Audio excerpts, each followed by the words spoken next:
তোমরা দেখে বুঝতেই পারছো আজকের রেসিপি ডিমের ঝোল। তো ডিমটা সিদ্ধ করতে বসিয়ে দিলাম হালকা একটু লবণ দিয়ে। দেখো ডিমটা ভালো করে সেদ্ধ হয়ে গেছে।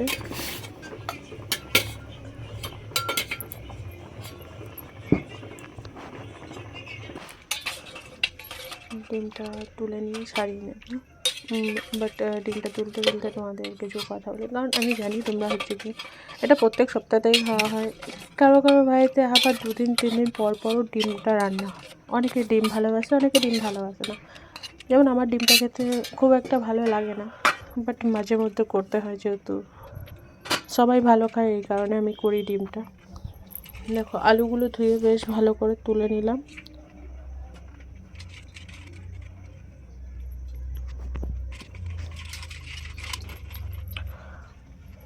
এবার ডিমটা ছাড়িয়ে নেব।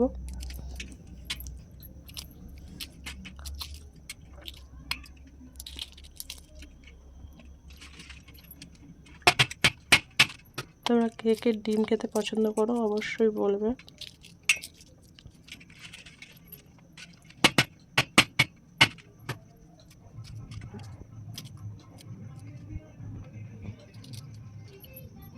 দেখো ডিম ছাড়ানো কমপ্লিট।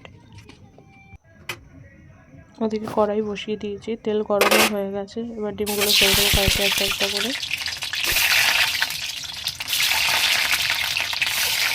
ডিমটা বেশি ভাজবো না, কারণ বেশি ভাজলে আমাদের বাড়িতে কেউ খেতে চায় না। ওই কারণে হালকা করে ডিমটা ভেজে নেব লবণ হলুদ দিয়ে।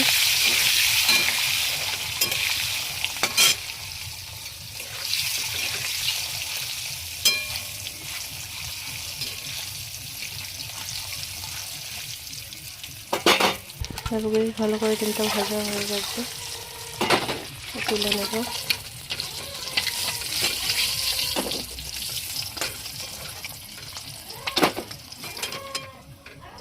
এবার এই তেলের মধ্যে জিরে ফোড়ন দিয়ে দেবো, তরকারিটা যদি বসাবো।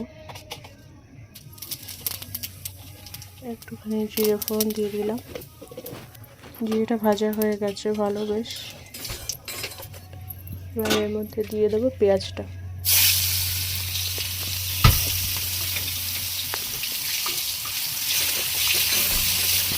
পেঁয়াজটা বেশ ভালো করে ভাজা হলে এর মধ্যে মশলাটা দিয়ে দেবো। দেখো বেশ ভালো করে পেঁয়াজটা ভাজা হয়ে গেছে। এবার মশলাটা দিয়ে দিচ্ছি। মশলার মধ্যে আছে কাঁচা লঙ্কা, আদা, রসুন আর হচ্ছে জিরে। যেহেতু আমরা শুকনো লঙ্কাটা অ্যাভয়েড করে চলি, ওই কারণে কাঁচা লঙ্কা দিয়ে করি। তার মধ্যে একটুখানি মশলা ধোয়া জলটা দিয়ে দিলাম। কষাতে বেশ ভালো হবে।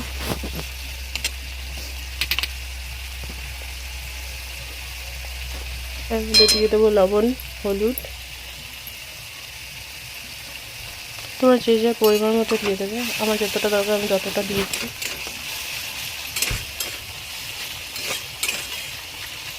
একটু গ্যাসটা কমিয়ে নেব। দেখো বেশ ভালো করে মশলাটা কষানো হয়ে এসছে। এর মধ্যে টমেটোটা দিয়ে দেবো। একটু নাড়িয়ে দেবো ভালো করে। এর মধ্যে আগে থেকে সেদ্ধ করে যে আলুটা ধুয়ে রেখেছি সেটা দিয়ে দেবো।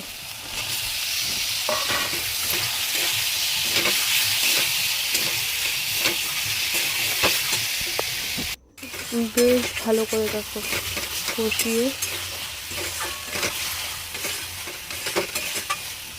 জলটা দিয়ে দেবো। দেখো কষানো হয়ে গেছে পুরো।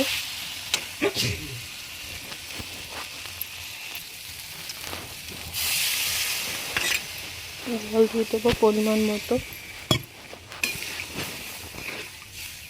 আর একটু জল লাগবে।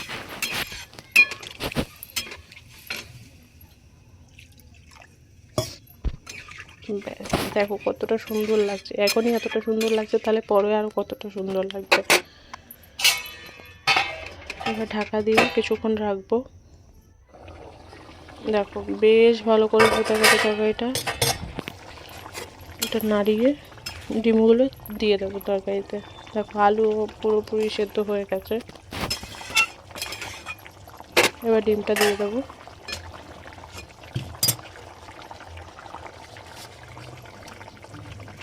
ডিমটা দিয়ে দিই। এবার একটু ঢাকা দিয়ে রেখে দেবো।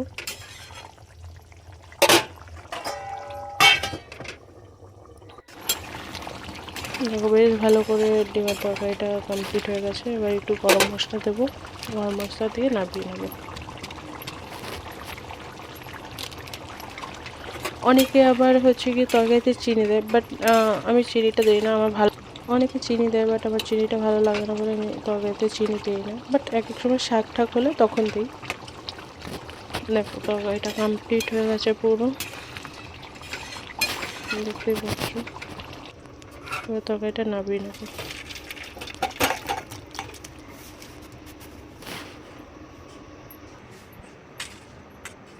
আমার ভিডিও যদি ভালো লাগে তাহলে লাইক কমেন্ট শেয়ার করতে পারো।